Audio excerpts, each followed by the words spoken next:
욥의 감사라는 제목으로 함께 하나님의 말씀을 나누고자 합니다.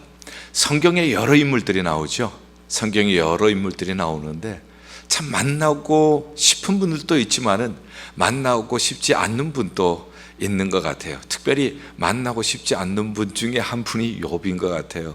왜냐하면은 그를 만나면은 그가 당했던 고난을 우리가 느껴야 되기 때문에, 그를 만나면은 그가 경험했던 아픔을 우리가 느껴야 되기 때문에 참 만나고 싶지 않고, 혹시 내게도 이와 비슷한 이 고난이 닥쳐오면 어떨까 하는 두려움도 없지 않고요. 그러나 동시에 우리가 성경의 여러 인물 중에 꼭 만나야 하는 사람이 있어요. 그 꼭 만나야 하는 사람 중에도 또 욥이 빠질 수가 없는 거예요. 욥은 꼭 만나야 하는 거예요. 왜냐고요? 우리는 누구나 정말 사망의 음침한 골짜기라고 다윗이 표현한 그러한 골짜기를 가야 할 때가 있거든요. 그러한 골짜기를 가지 않는 사람이 아무도 없다고요.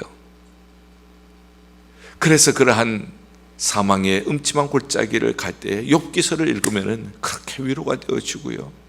나보다가 더 큰 고통을 겪은 분이 계셨구나, 이렇게 믿음의 길을 가셨구나, 이런 것을 볼 때에 나에게 지혜가 생기고요, 나에게 용기가 생기고요. 그래서 이 2020년 추수감사주의를 맞이하면서요, 이 욥기서를 선택한 이유가 바로 거기에 있습니다. 정말 만나고 싶지 않았어요. 코로나 바이러스 정말 안 만나고 싶었는데 지금 만난 거예요. 그렇다면 어쨌든 우리는 지금 이겨야 하는 겁니다. 이 가운데 지나가야 하는 거예요. 욥기를 통하여서 지혜를 얻고, 욥기를 통해서 우리가 믿음의 용기를 얻는 그런 시간이 될 수 있기를 바랍니다. 오늘 이 욥기 42장을 읽었지만 이 욥기 42장은 사실은 욥기 1장과 2장의 서론 부분에 대한 결론입니다. 서로 연결이 되어 있고 서로 매치가 되어집니다. 욥기 1장 1절은 이렇게 얘기를 하고 있어요. 욥이라고 하는 사람은 참 하나님을 잘 섬기는 사람이에요. 하나님을 경외하고 악에서 떠난 사람이에요. 이 욥은 참 부자였습니다. 이렇게 믿음의 부자이고요. 1장 2절에 보면은 자식 부자예요. 아들이 7이고 딸이 3이에요. 이 자식도 부자죠. 그뿐만 아니라 물질도 부자입니다. 양, 낙타, 소, 나귀 엄청나게 많았고요. 그리고 종들도 많았고요. 그는 참 부자였습니다. 믿음의 부자였습니다. 자식 부자였습니다. 재물의 부자였습니다. 그런데 그에게 고난이 닥쳐오는데 이 고난은 하루는 갑자기 찾아오는 것이, 그것이 고난이에요. 코로나 바이러스 하루는 갑자기 찾아온 것 아닙니까? 그에게 찾아온 고난은 그에게 있는 것을 다 앗아갔습니다. 다 빼앗았어요. 그의 그 많은 재산을 빼앗아갔고요. 심지어는 그에게 있었던 10명의 자식마저도 하루에 다 빼앗아가 버린 겁니다. 그러나 이 고난이 빼앗아갈 수 없는 것이 있었습니다. 아무리 고난이 심하고 그 심한 고난이 자식도 빼앗아가고 물질도 빼앗아가지만 믿음은 빼앗아갈 수가 없었어요. 그래서 이 고난 가운데 그는 엎드려 하나님 앞에 예배를 하는 겁니다. 내가 이 세상에 태어날 때 빈손으로 왔습니다. 내가 이 세상을 떠날 때도 빈손으로 갈 것입니다. 내가 이 세상 사는 동안 내가 누릴 수 있었던 것, 주신 분도 하나님이십니다. 가져가신 분도 하나님이십니다. 하나님 찬송을 받아 주시옵소서. 멋진 신앙 고백을 하고 있습니다. 2장으로 이제 들어오게 되어지면 그의 건강을 잊어버리는 장면이 나오죠. 온몸에 종기가 생깁니다. 너무 가려워서 기왓장으로 긁어요. 여러분들 혹시 이 가려움증을 겪어보신 적이 있나요? 너무 심하면 밤에 잠을 못 주무셔요. 너무 가려워서요. 그런데 기왓장으로 긁을 정도면 상처가 깊어요. 얼마나 가려웠으면. 기왓장으로 긁을 정도면요 피고름이 나요. 그런데 이럴 때 옆에서 누가 위로해주고 믿음으로 용기를 주고 하면 얼마나 좋겠어요. 그런데 그의 아내가 2장 9절에 보면은 하나님을 욕하고 죽으라 하고 얘기를 합니다. 더 고통이죠. 함께 위로와 소망을 나눈다면은 그래도 좀 견딜 힘이 생길 텐데 하나님을 욕하고 죽으라고 합니다. 여러분들 얼마 전에 이런 얘기를 듣게 되었어요. 목사님들하고 이제 사모님들이 함께 모이는 모임에 가면은 주로 이제 목사님은 어떻고 사모님은 어떻고 우리는 이렇게 하는데 저 목사님 가정은 어떻게 하는가 여기에 대한 관심들이 있죠. 그러나 그 관심 중에 제일 큰 관심은 아무래도 목사님은 설교를 하시는 분이니까 목사님이 설교하시고 나면 사모님이 어떻게 반응하시는가 뭐 이런 얘기를 우리 가정은 이렇게 한다 우리 가정은 이렇게 한다 이제 이렇게 얘기를 하다가 어떤 목사님이 내가 들은 얘기인데 아는 그 부흥의 강사 목사님이 이렇게 하시더라는 거예요. 그 강사 목사님이 설교를 하실 때에 사모님이 늘 이렇게 자꾸 하신대요. 근데 참 죄송합니다. 있는 말을 그대로 전하기 때문에 저는 그런 사람은 아니니까요. 그런 얘기를 그대로 전합니다. 이렇게 하면은 이것은 지랄하네라는 뜻이에요. 그러니 근데 목사님이 그것도 한두 번이 아니라 여러 번 들으니까 이제 익숙해지는 거예요. 이렇게 하면 또 그 뜻이구나 하는데 어느 날은 설교를 하시는데 사모님이 이렇게 2번 하시더라는 거예요. 신경이 쓰여가지고 저게 무슨 뜻일까?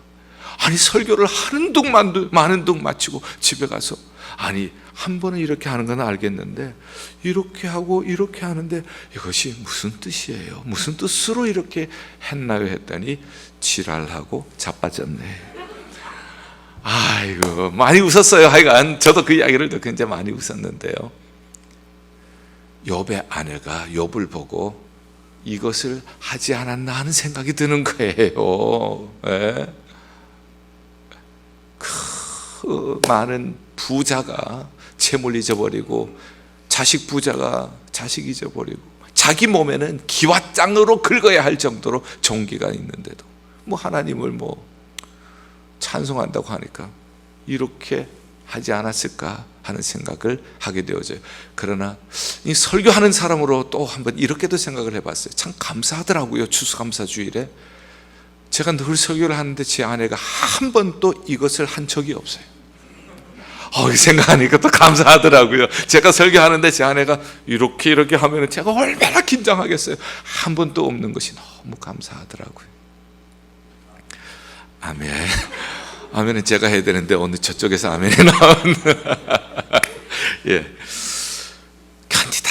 견디다 못해서 3장에 가서는요 욥이 그 믿음이 좋은 사람이요 자기 생일을 저주해요. 생일을 저주한다는 것은 왜 태어났는가? 차라리 내가 태어나지 않았으면 좋았을 텐데 이렇게 하는 거예요. 4장부터는 위로하기 위해서 친구들이 옵니다. 친구들이 와서 위로한다는 것이 오히려 욥을 몹시도 괴롭힙니다. 3명의 친구들이 와서 한 이야기는 똑같아요. 네가 이렇게 고난을 당하는 것은 죄를 지어서 그렇다. 너 죄 때문에 그런 거야. 근데 욥은 나는 이러한 것을 이러한 심한 고통을 당할 정도로 죄 지은 것이 없다고 자기 결백을 주장합니다.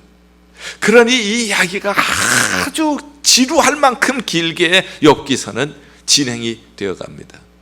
그 중간중간에 욥이 하나님을 향하여 질문을 하는 것이 나와요. 욥기 6장 9절 보면은 왜 자기를 하나님이 멸시하시는지, 왜 하나님이 자기를 멸시해서 자기가 이러한 고난을 당하는지, 그리고 13장 24절에는 왜 하나님께서는 자기를 원수로 여기시는지, 하나님께서 나름대로 하나님을 경외하고 의롭게 살기 위해서 살아온 그를 원수 취급하듯이 취급하시는지. 자, 그가 이 고난 속에서 내뱉은 질문들이 뭘까요? 세상은 왜 이런가? 왜 이렇게 많은 것을 가졌다가도 하루는 갑자기 잊어버리는가? 왜 이렇게 이 고난 가운데 아내는 또 왜 그런가? 아내는 또 위로해주고 함께 소망을, 이 용기를 주면 좋을 텐데 하나님을 욕하고 죽으라고. 아내는 또 왜 그런가? 친구들은 또 왜 그런가? 위로하러 왔다가 친구들이 오히려 자기를 더 힘들게 하고 더 괴롭게 하는데 친구들은 왜 그런가? 그러나 그것보다 더 심각한 질문은, 하나님은 왜 그러시는가? 하나님은 나름대로 의롭게 살려고 하는 나를 왜 원수 취급하시는가? 왜라고 물으면은 답을 찾기 어렵습니다. 고난 가운데 why라고 물으면은 대답 찾기가 참 어려워요. 고난을 당했을 때에 해결할 수 있는 길은 그 고난 가운데서 하나님을 만나는 일입니다.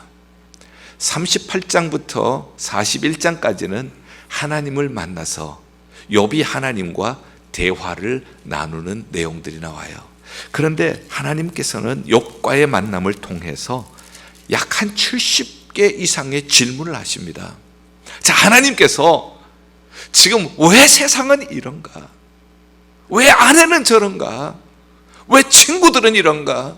왜 하나님은 나를 이렇게 대접을 하시는가? 원수 취급하시는가?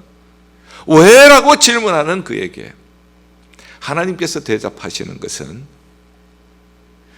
70가지 이상의 질문인데, 천체를 가지고 말씀을 질문을 하시고, 땅을 가지고 질문을 하시고, 바다를 가지고 질문을 하시고, 짐승을 가지고 질문을 하시고, 새를 가지고 질문을 하시는 겁니다. 38장부터 있는 거 제가 빨리빨리 읽어드릴게요. 38장 4절에 내가 땅에 기초를 놓을 때 네가 있었느냐? 네가 깨달아 알았거든 말하라. 처음부터 하나님의 질문은 대답할 수가 없는 질문이었습니다. 하나님께서 땅에 기초를 놓으실 때에 너 그때 어디 있었니? 하나님께서 땅에 기초를 세우실 때 너 그거 보았니? 알았거든 말 좀 해보라. 6절 그것의 주초는 무엇 위에 세웠으며 그 모퉁이 돌은 누가 놓았느냐? 땅에 주초를 세우실 때에, 땅에 모퉁이 돌을 두실 때에 너 그거 무엇으로 세웠는지 아느냐? 알 수가 없는 이야기입니다. 8절 38장 8절 바다가 그 모태에서 터져나올 때에 문으로 그것을 가둔 자가 누구냐? 11절 이르기를 네가 여기까지 오고 더 넘어서지 못하리라. 너 높은 파도가 여기서 그칠지니라. 파도를 만드실 때에 이 세상의 지구의 물이 70%예요. 바다가 70%라고요. 육지는 30%밖에 되지 않아요. 그 엄청난 양의 물이 지구를 덮어버리면 지구 위에 사람은 생존할 수가 없는 거예요. 그런데 하나님께서 이 물에게 경계를 딱 정하시고 너 여기까지야. 더 이상 넘어오면 안 돼. 누가 이걸 정했느냐는 거예요. 너 그거 아니? 그 어떻게 정했는지 아니? 이런 질문을 하시고요. 그 다음에 16절에는 내가 바다에 샘에 들어갔었느냐? 깊은 물 밑으로 걸어다녀 보았느냐? 바다 밑에 샘이 있는데 너 거기까지 가봤니? 너 그거 걸어가 봤어 거기? 알 수 없는 일입니다. 18절 땅의 너비를 네가 측량할 수 있느냐? 네가 그 모든 것들을 다 알거든 말할지니라. 땅이 얼마나 넓은지, 이 세상의 이 지구의 땅이 얼마나 넓은지 너 그거 재어봤어? 재어봤으면 한번 얘기해봐. 19절에는 어느 것이 광명이 있는 곳으로 가는 길이냐? 어느 것이 흑암이 있는 곳으로 가는 길이냐? 하늘에 해, 달, 별들이 있죠. 어느 것이 광명으로 가고 어느 것이 흑암으로 가는 것이냐? 31절 네가 묘성을 메어 묶을 수 있으며 삼성의 띠를 풀 수 있겠느냐? 너는 별자리들을 각각 제때에 이끌어낼 수 있으며 북두성을 다른 별들에게로 이끌어갈 수가 있느냐? 하늘의 별들을 이렇게 움직일 수가 있느냐? 어디로 가는지 네가 알 수가 있느냐? 39장에 와서 산염소가 새끼치는 때를 네가 아느냐? 암사슴이 새끼 낳는 것을 네가 본 적이 있느냐? 이 세상에 산마다 염소도 있고 사슴도 있는데 언제 새끼치는지 아느냐? 언제 새끼를 낳는지 아느냐? 뭐 알 길이 있어야죠. 네. 이런 것들을 쭉 질문을 하는 거예요. 그러니 40장으로 와서 보소서 나는 비천하오니 무엇이라 주께 대답하리이까? 손으로 내 입을 가릴 뿐이로소이다 하면서 그가 42장 3절에 무지한 말로 이치를 가려는 자가 누구이리까? 나는 깨닫지도 못한 일을 말하였고 스스로 알 수도 없고 헤아리기도 어려운 말을 하였습니다. 하나님과의 만남을 통하여서 인생의 고난의 해답을 찾았는데, 하나님께서 주신 해답은 하나님께서 이 천지 만물을 보여주신 거예요. 천지 만물에 대한 질문을 하신 거예요. 하나님이 창조하신 이 광대한 세상을 얘기를 해주시는 겁니다.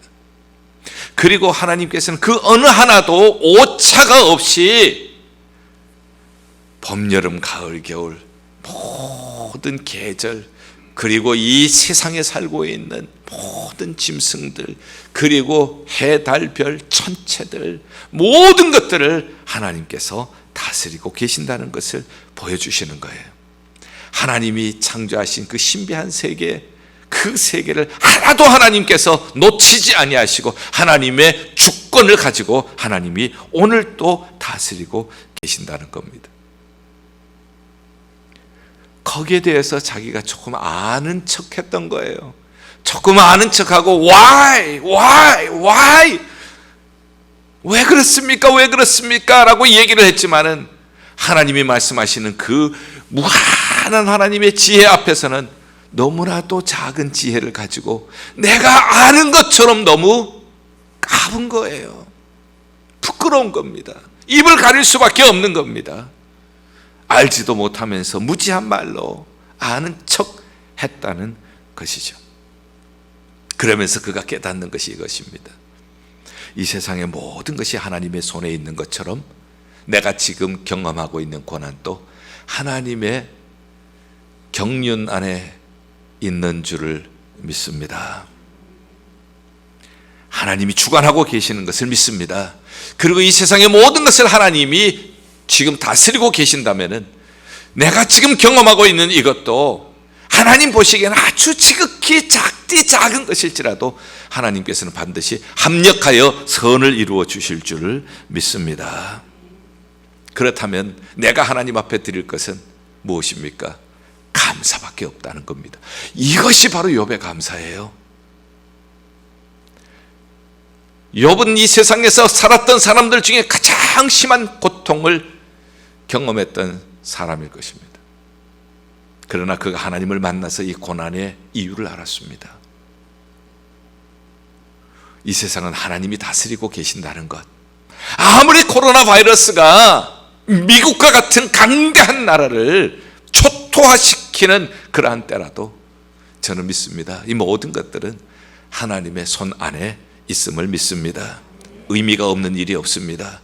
그 고통하고 있는 그 백성들 가운데서도 하나님이 내버려 두지 아니하시고 하나님은 하나님의 계획을, 하나님의 일을 이루고 계시는 줄을 믿습니다. 그리고 하나님은 합력하여 선을 이루실 거예요. 그렇다면 우리가 드릴 것은 감사밖에 없습니다. 내가 지금 당하고 있는 어려움, 하박국이 고백했던 그러한 모습이죠. 무화과 나무가 무성치 못해요. 포도나무에 열매도 없어요. 우리의 양도 없고 외양간에 소도 없어요. 내 은행 어카운트에는 돈이 없어요. 냉장고는 비어 있어요. 렌트 낼 돈도 없어요. 사업은 경제적으로 많은 타격을 입었어요. 없습니다. 몸은 아픕니다. 거기에다가 사람들은 나를 미워하는 사람도 있어요. 내가 예수 믿어보려고 하면은 교회 못 나가게 하는 배우자도 있어요. 부모님도 계시고요. 내가 교회 나간다 하면은 나를 비웃는 이웃들도 있고 친척들도 있어요.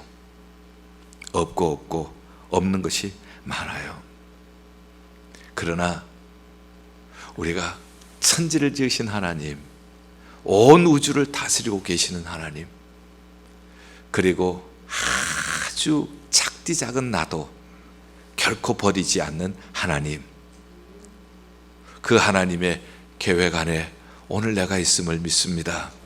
그 하나님의 손 안에 나의 인생이 있고 나의 가정이 있고 나의 자녀들이 있고 우리 교회가 있는 줄을 믿습니다.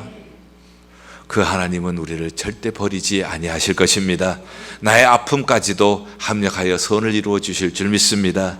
그러므로 나는 하나님 앞에 감사를 드립니다. 그러므로 나는 하나님 앞에 찬양을 올려드립니다.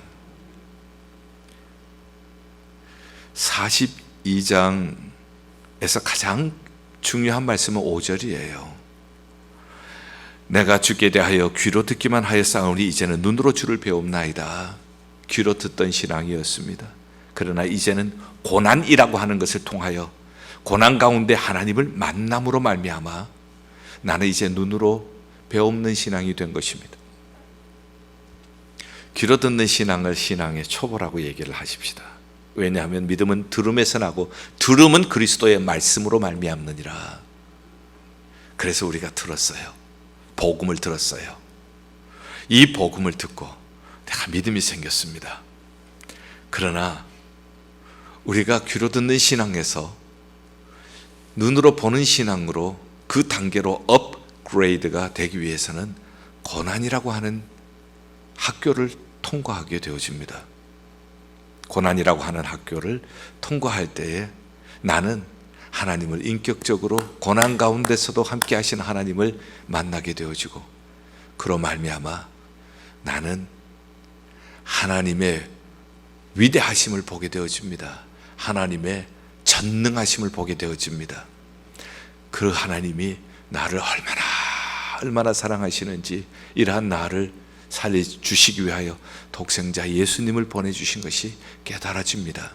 아들을 주신 하나님께서 나를 버리지 아니하시고 나를 지키시고 나를 인도하시고 나를 다듬으시고 나를 보호하여 주시는 줄을 믿습니다. 눈으로 배없는 신앙이 되는 거예요. 코로나 바이러스로 참 어려울 때 어떤 설교를 해야 하나, 이런 어려울 때에 어떤 감사를 드려야 하나, 욥의 감사가 마음속에 큰 위로가 되었습니다. 욥의 감사가 마음속에 큰 소망이 되었습니다. 어떤 여자 집사님이 계셨습니다. 이 이야기는 전광 목사님이 쓴 평생 감사라고 하는 감사에 대한 예화만 모아놓은 책에서 읽은 것인데요, 언젠가 여러분들과 나눈 적도 있어요. 이 집사님은 결혼하시고 10년이 되었는데 결혼 생활이 행복하지 않았습니다. 나중에 알고 보니까, 결혼할 때는 몰랐는데 남편이 알코올 중독자예요. 매일같이 술을 먹고 들어오는데, 들어오면은 싸우고 소리 질러야 하고 너무너무 힘든 세월을 10년 동안 살아온 겁니다. 많이 하소연도 해봤고요, 많이 울기도 해봤고, 많이 하나님 앞에 기도도 해봤지만 10년 동안 변화된 게 아무것도 없어요. 그러던 어느 토요일 잔뜩 취해서 남편이 들어옵니다. 문을 열고 그냥 그 자리에서 쓰러집니다. 질질 끌어서 집 안으로 들여다 놓았죠. 마음속에 이제 그만 살아야지, 지난 10년 세월이 너무 억울한 거예요. 이렇게 계속 앞으로 살아야 한다고 생각하니까 앞이 캄캄한 거예요. 이제 그만 살아야지 하면서 마음에 결정을 하는 순간 자기 머리를 스쳐가는 어떤 분의 말씀이 기억이 나는 거예요. 그 교회 목사님의 말씀, 어느 추수감사 줄 때 범사에 감사하십시오, 그러면 기적이 일어납니다 하는 그 말씀이 기억이 나는 거예요. 그래도 집사님이신데 하나님의 말씀을 전해주신 목사님의 말씀이 기억이 났는데 그것을 거부할 수가 없었습니다. 범사에 감사하면 기적이 일어납니다. 그러면 이것 가지고도 감사하라고, 어떤 것을 감사해야 합니까? 그래도 감사하라고 하셨으니 한번 감사할 것을 생각을 해보았습니다. 그랬더니 감사할 것이 떠오르는 거예요. 이렇게 의식불명이 될 정도로 술을 마셨는데도 다른 데 가지 않고 자기 집을 찾아온 것이 감사하더라는 거예요. 감사합니다. 집 찾아와서 감사합니다. 그리고 또 있나 생각을 해봤더니 또 있더라는 겁니다. 이렇게 인사불성이 될 정도로 술을 마셔도 아침만 되면 빨딱 일어나서 직장 가는 거예요. 직장에 성실하게 직장 생활을 하면서 월급을 꼬박꼬박 갖다 주니까 이것도 감사하더라는 겁니다. 또 감사할 게 있나 하고 보니까 또 있어요. 이렇게 술은 많이 마셔도 여자는 세상에서 자기밖에 없는 줄 알고 자기를 생각해 준다는 거예요. 다른 여자에게 한눈 팔지 않고 이것 또한 감사하더라는 겁니다. 또 감사할 것이 있나 했더니 무엇보다가 더 큰 감사가 있는데, 토요일은 술을 2배로 마셔서 주일날은 오후까지 쭉 잠을 주무셔 주시기 때문에 아침에 교회 가서 예배 드리고 교회에서 봉사하고 다 하고 오면은 그때 일어나니까 얼마나 감사한지. 그래서 감사한 걸 생각하니까 너무 감사해서 빙그레 웃었어요. 그때 남편이 목이 말라서 눈을 떴는데 아내가 웃고 있는 거예요. 가슴이 덜컹한 겁니다. 드디어 맛이 갔구나.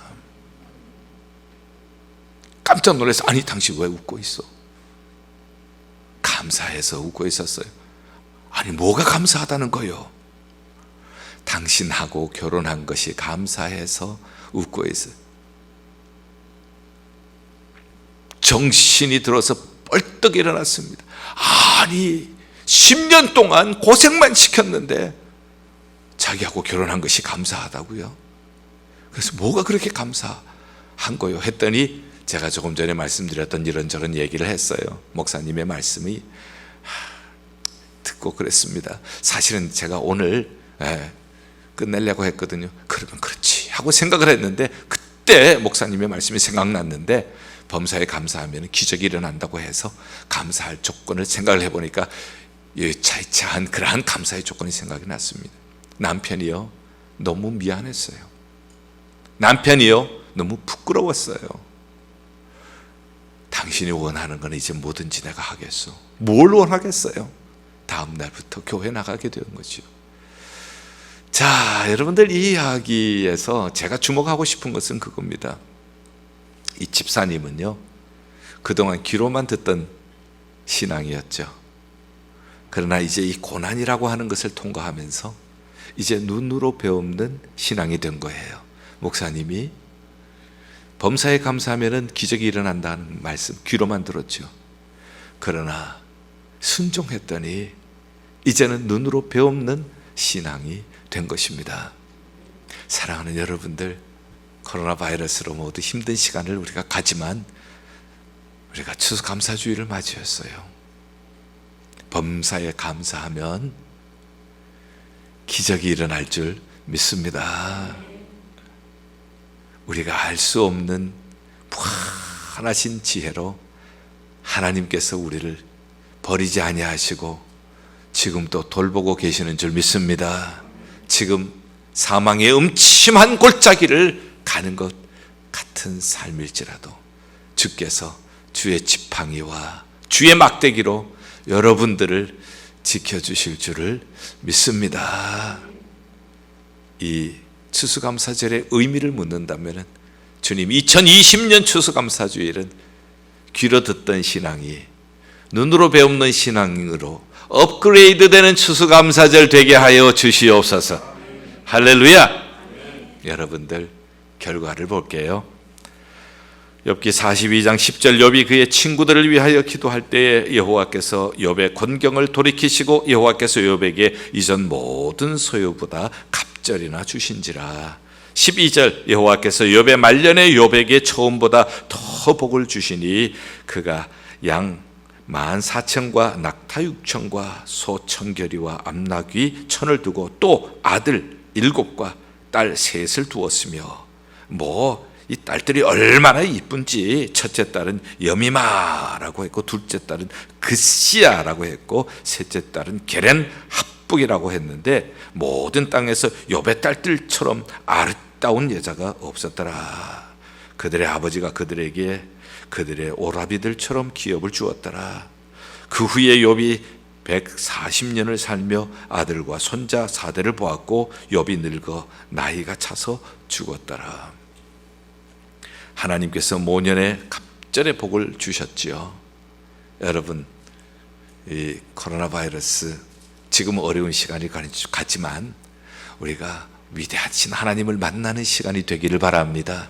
천지를 지으신 하나님, 우리를 버리지 아니하시고 지키시고 돌보시는 하나님, 고난 가운데서도 동행하시는 그 하나님을 바라보실 수 있기를 바랍니다.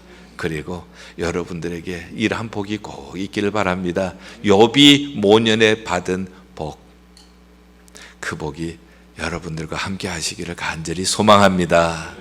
기도하겠습니다. 하나님 아버지, 2020년 추수감사 주일, 마치 400년 전에 청교도들이 드렸던 감사주일과 같고 코로나 바이러스 가운데서 우리가 드리는 하박국의 감사와 같은 예배를 드립니다. 하나님, 우리의 이 예배를 기뻐 받아 주시옵소서. 말로 듣는 신앙이 눈으로 배우는 신앙으로 성숙해가는 2020년 추수감사 주일 되게 하여 주시옵소서. 예수 그리스도의 이름으로 기도하옵나이다. 아멘.